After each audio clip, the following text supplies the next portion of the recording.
안녕하세요. 이번 시간에는 구글 스프레드시트와 구글 앱스 스크립트를 활용해서 QR코드만 찍으면 자동으로 출석 시간이 기록되는 출석 체크 웹 앱을 만들어 보려고 합니다.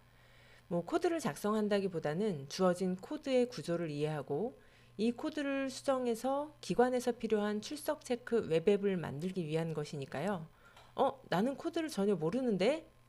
괜찮습니다. 이 영상을 끝까지 잘 보시면 나만의 출석 체크 웹앱을 만드실 수 있습니다. 우선 제가 작성한 템플릿부터 저장하셔야 하니까요. 구글 계정으로 로그인 하시고요. 네, 크롬 브라우저 주소 창에 bit.ly 한글로 자동 출석이라고 입력을 해주세요. 이 bit.ly 비틀리 사이트는 긴 URL을 단축 URL로 전환해주는 사이트입니다. 네, 이 비트는 컴퓨터의 최소 단위이죠. 원래 비트는 조금의 의미를 가진 명사입니다. 여기서 ly를 붙여서 형용사를 만들어준 거죠. 네, 조그맣게 만들어주는 서비스를 상징하는 것 같아요. 네, 비틀리는 URL을 맞춤형으로 제작할 수 있고요. 네, 한글도 가능합니다. 그래서 비틀리 자동 출석 네, 이렇게 입력하시면 앱스 스크립트를 포함한 구글 시트의 사본을 저장하실 수 있습니다. 원본은 제 드라이브에 있고요. 여기 사본 만들기를 클릭하시면 여기 참여하시는 분들의 각자의 드라이브에 저장이 되는 것입니다. 사본 만들기를 클릭했습니다. 네, 이렇게 저장이 됐습니다. 우선 이름을 원하시는 대로 정하시면 됩니다. 파일명은 그렇게 중요하지 않습니다. 우선 이 스프레드시트를 살펴보겠습니다. 이 스프레드시트는 이 앱에서 데이터를 저장하는 곳, 즉 데이터베이스 역할을 합니다. 데이터를 저장하기 위해서는 어디에 저장할 것인지가 중요한데요. 그 첫 번째가 스프레드시트의 URL입니다. 이 스프레드시트의 URL을 잘 살펴보시면 여기 스프레드시트 D 그리고 슬래시하고 1A 어쩌고 나오고 에디트 물음표 이렇게 있잖아요. 요 사이 D 다음부터 에디트 전까지 요 부분이겠죠. 여기까지가 이 스프레드시트 아이디입니다. 이게 고유값이거든요. 그래서 스프레드시트 이 전체 URL, 아이디가 포함된 전체 URL 또는 스프레드시트의 아이디를 알아야 데이터를 어디에 저장할지 또는 이 해당 데이터가 어디에 있는지 알 수 있습니다. 이 주소가 바뀌면 스크립트는 어느 파일에 적어야 할지 알 수 없게 됩니다. 그래서 어느 파일에 저장해야 할지 이 URL을 통해서 알았다면 그 다음은 시트명입니다. 네, 한 스프레드시트 안에는 지금처럼 이렇게 여러 개의 시트가 있을 수 있습니다. 여기에는 출석 현황과 참석자 리스트 시트가 있습니다. 출석 현황은 출석 체크 순서대로 기록하도록 되어 있고요. 이 참석자 리스트 시트에는 미리 신청자를 입력해서 누가 언제 출석했는지 확인할 수 있도록 되어 있습니다. 만약 참석자 리스트에 없는 참가자가 있다면 출석 현황에 여기에 이름 순서대로 이름을 입력하고 참석자 리스트에는 추가로 파란색으로 추가 입력이 되도록 만들어 놨습니다. 그래야 신청자 중에 누가 결석을 했는지 또 신청하지 않은 사람 중에서 온 사람 누구인지 확인이 가능하겠죠. 네, 앱스 스크립트에서는 이 URL로 저장할 파일을 확인하고 또 해당 파일 중에 이 시트 이름을 찾아서 저장을 합니다. 그러니까 이 시트명에 오타가 있으면 안 됩니다. 되게 중요하겠죠? 제가 공유한 스크립트에서 시트명을 수정하고 싶으시면 스크립트 안에 있는 시트명과 이 구글 스프레드시트에 있는 이 시트명을 동일하게 수정해 주셔야 합니다. 그러니까 가능하면 수정하지 않고 그냥 사용하시는 걸 권장드립니다. 또 다음으로는 이 각 시트의 첫 번째 행, 이게 정말 중요합니다. 우리는 보통 이 첫 줄을 헤더, 이 제목 헤더라고 하는데요.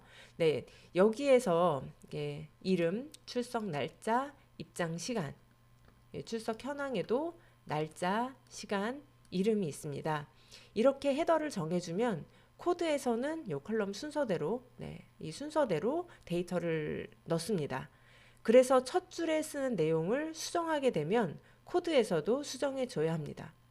가능하면 이 URL은 따로 복사해서 사본 만들기에서 복사하신 거기 때문에 당연히 URL은 바뀔 거고요.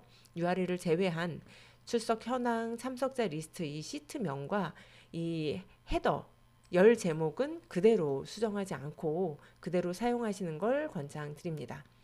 다시 정리하자면 URL은 어느 파일인지를 찾는 키라고 생각하시면 되고요. 이 시트명은 그 파일 안에서 어느 탭인지를 찾는 키, 그다음에 이 첫 번째 행은 각 열이 무엇을 의미하는지 명시하는 그런 약속이라고 생각하시면 되는데요. 자, 이제 이런 구글 스프레드시트를 활용해서 앱스 스크립트를 이제 또 작성을 해야 되겠죠. 그러기 위해서는 여기 확장 프로그램을 여시고 앱스 스크립트라고 하는 메뉴가 있습니다. 메뉴를 클릭해 보겠습니다. 이렇게 새로운 화면이 나오죠. 여기에서 앱스 스크립트를 작성해서 배포할 것입니다. 먼저 전체 구조를 좀 이해하셔야 하는데요. 이 출석부 스프레드시트, 자동 출석 체크 앱이라고 하는 이 스프레드시트는 출석 기록이 쌓이는 데이터베이스 역할을 하고요. 구글 앱스 스크립트는 이 스프레드시트와 또 이후에 만들어질 사용자 화면, 맵 화면 사이를 이어주는 어떤 두뇌라고 해야 되나요? 엔진이라고 해야 되나요? 그렇게 이해하시면 될 것 같아요. 그리고 우리가 마지막에 최종 배포할 웹 앱, 이거는 이제 참석자가 보는 출석 입력 화면이 되겠죠. 그러니까 이렇게 배포를 하게 되면 URL로 배포를 한다기보다는 그걸 이제 QR코드로 만들어서 배포를 한다. 그럼 참석자는 QR코드를 찍고 해당되는 우리가 배포할 웹앱에 접속해서 이름을 입력하고 그렇게 해서 제출 버튼만 누르면 앱스 스크립트는 그 정보를 받아서 이 스프레드시트 안에 출석 이름, 뭐 출석 시각 이런 것들을 자동으로 기록해 주는 것이죠. 이 앱스 스크립트는 구글이 제공하는 클라우드 기반 자바스크립트 환경이라고 생각하시면 됩니다. 이건 구글 스프레드시트하고만 연동이 되는 게 아니라 구글 드라이브, 뭐 지메일, 그다음에 구글 슬라이드 이런 구글 서비스를 같이 연동해서 자동화하고 연결해주는 도구라고 생각하시면 됩니다. 별도의 서버를 설치할 필요 없이 구글 계정만 있으면 바로 쓸 수 있는 서버리스 백엔드라고 생각하시면 되는데요. 이번 출석 체크 앱에서 앱스 스크립트는 크게 두 가지 일을 할 거예요. 여기 code.gs 왼쪽에 보시면 두 개의 파일이 있는데요. code.gs와 index.html 저장하시면 여기 자동으로 제가 이것도 다 입력을 해놨거든요. 같이 복사가 될 겁니다. 일단 code.gs에서는 사용자가 입력한 데이터를 받아서 자동 출석 체크 앱에 저장을 하는 역할을 할 거예요. 사용자가 입력한 데이터를 받기 위해서는 사용자 화면이 필요하죠. 이 index.html이 사용자가 볼 그 화면이라고 생각하시면 됩니다.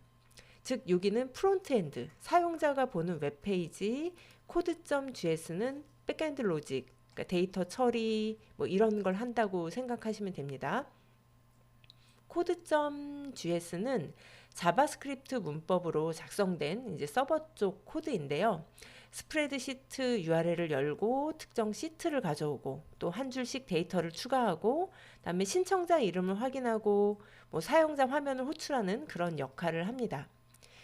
이 영상에서는 전체 코드를 다 설명하기보다는 참석자가 이름을 입력해서 보내면 code.gs가 그 데이터를 받아서 출석부 시트에 한 줄 추가하고 그 시점의 날짜와 시간을 자동으로 적는다. 뭐 이 정도 개념만 이해하시면 충분할 것 같아요. 자, 여기 자동 출석 체크 앱, 제가 이걸 복사를 하겠습니다. URL을 복사해서 여기 보시면 code.gs 파일에 http부터 여기까지 여기를 붙여넣기 하시면 돼요. 코드.js에서는 만약에 뭐 시트명이나 그다음 헤더를 바꾸시지 않을 거라면 요것만 수정하시면 됩니다. 다른 건 전혀 수정하실 필요가 없어요. 다음 index.html을 보겠습니다. 여기는 이제 참석자가 보게 될 웹페이지고요. 여기에서는 쭉 아래로 한번 좀 내려가 볼게요. 네, 뭐 바디 화면 여기에 보시면 뭐 컬러 이런 것들이 좀 저장이 되어 있고요. 아래로 쭉 내려가 보겠습니다. 제가 이게 출석 체크 앱 같은 경우는 QR 코드를 찍고 그리고 모바일로 보통 찍게 되잖아요. 그리고 모바일 웹사이트를 접속하게 되어 있기 때문에 모바일에 최적화되게 글씨 크기를 좀 크게 그렇게 만들어 놨습니다. 여기 보시면 사회복지인을 위한 스마트 워크 연수라고 되어 있어요. 네, 이게 타이틀입니다. 앱 나중에 화면을 보시고 수정하셔도 괜찮습니다. 네, 저는 여기를 디지털 리터러시 이렇게 한 칸을 띄까요? 디지털 리터러시 연수라고 하고 네, 참여해 주셔서 감사합니다. 이렇게 네, 좀 수정을 해 보겠습니다. 앞에 코드.js도 수정을 했고 index.html도 수정을 했더니 여기에 살구색 모양의 동그라미가 보이죠. 이거는 여기에 변경된 게 있어요, 수정된 게 있어요 라는 표시입니다. 수정된 게 있으면 당연히 저장을 하셔야 되겠죠. 저장을 할게요. 네, 이제 끝났습니다. 원래 여기에서 뭐 폰트 크기라든지 이런 것들을 더 수정해 주실 수도 있지만 어쨌든 제가 미리 만들어 놓은 템플릿에서 시트에 URL 저장하고 그리고 앱에 사용자 화면에서 필요한 멘트, 네, 문구 수정하고 그렇게 해서 저장을 하면 다 끝났습니다. 그 다음에는 배포를 할 거예요. 웹앱으로 배포를 할 건데요. 배포를 누르시면 네, 새 배포, 배포 관리 뭐 이런 게 나옵니다. 네, 새 배포는 처음으로 배포할 때 당연히 새 배포를 하는 거고요. 수정하고 몇 번을 배포했다. 그 관리한 내용을 배포한 관리 내용을 보고 싶으시면 배포 관리를 누르시면 됩니다. 새 배포를 눌러 볼게요. 네, 유형은 웹 앱으로 이미 선택이 되어 있어요. 다른 유형을 선택하고 싶으시면 다른 걸 선택하시면 됩니다. 저는 웹 앱으로 먼저 저장을 해 놨습니다. 여기 설명은 뭐 원하시는 대로 하시면 됩니다. 저는 출석 체크라고 할게요. 제가 만들어서 배포하는 거기 때문에 제 시트에 자동 출석 체크 앱은 저의 계정에 저장이 되어 있죠. 그래서 이 웹 앱은 저의 인증 정보로 실행이 될 거라서 나라고 할 거고요. 그다음에 누구나 들어와서 출석 체크를 할 수 있게 해야 되기 때문에 모든 사용자로 액세스 권한이 있는 사용자는 모든 사용자로 해서 배포를 해 보겠습니다.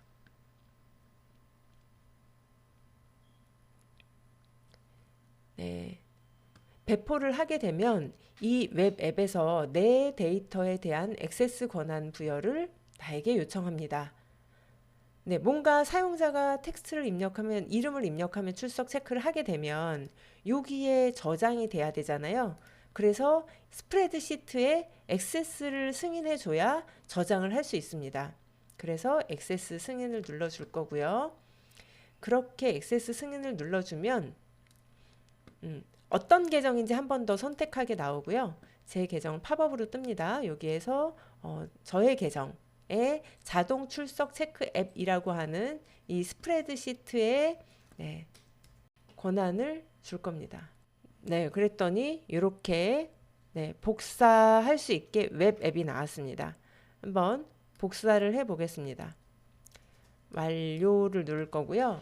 근데 URL이 너무 길잖아요. 그래서 저는 제가 많이 쓰는 QR코드 작성하는 앱은 QR앱이라고 하는 사이트인데요. 여기에서 create QR코드 입력하고 URL에 이렇게 입력해서 다운받으시면 돼요. 제가 스마트폰으로 한번 이렇게 QR코드를 찍었더니 이런 앱이 나왔습니다. 우선 얘는 닫고요. 출석 체크 앱을 확인해 가면서 여기에 보시면 참석자 리스트 제가 가나다라고 한번 입력을 해 보겠습니다. 가나다. 출석. 이렇게 자동으로 네, 출석 완료하고 출석 현황에 네, 가나다라는 사람이 이 시간에 입력이 됐다라고 이렇게 뜨죠. 그런데 신청을 하지 않은 사람이에요. 그러면 제가 새로 고침하고 한 번 더 여기에 이번에는 신청하지 않은 제 이름을 입력해 보겠습니다. 김묘은이라고 출석을 했더니 네, 이렇게 오타일 수도 있잖아요. 자, 김묘은님 확인해 주세요. 참석 신청을 하지 않으셨습니다. 참석자 리스트에 이름을 추가해 드릴까요? 라고 떴습니다. 오타구나. 그러면 취소하고 다시 입력을 하면 되는데 참석 신청을 하지 않았지만 참석자 리스트에 이름을 추가할 거예요. 그러면 이름 추가 및 출석을 뭐 누르면 되겠죠. 누르게 되면 네, 이렇게 출석 완료가 떴습니다. 출석 현황에도 이렇게 입력이 됐고요. 참석자 리스트에는 파란색으로 이렇게 표시를 해놨습니다. 기존에 미리 신청한 사람과 그렇지 않은 사람을 구별하기 위해서 네, 이렇게 자동 출석 체크 앱을 개발했습니다. 네, 다시 한번 정리를 하자면 앱스 스크립트가 무엇인지, 그다음에 스프레드시트가 어떤 역할을 하는지, 스프레드시트에서 URL, 시트명, 첫 번째 행 헤더가 중요하다고 말씀을 드렸고요. 그리고 code.js와 index.html 네, 여기에서 무엇을 수정해야 되는지, 그리고 이걸 웹앱으로 배포하기 위해서 URL을 만들었고요. 그걸 QR코드로 만들어서 실제 테스트하는 것까지 해봤습니다. 네, 자동 출석 체크 앱을 만드는 과정을 한번 쫙 살펴봤는데요. 네, 현장에서 많이 활용하시기 바랍니다. 감사합니다.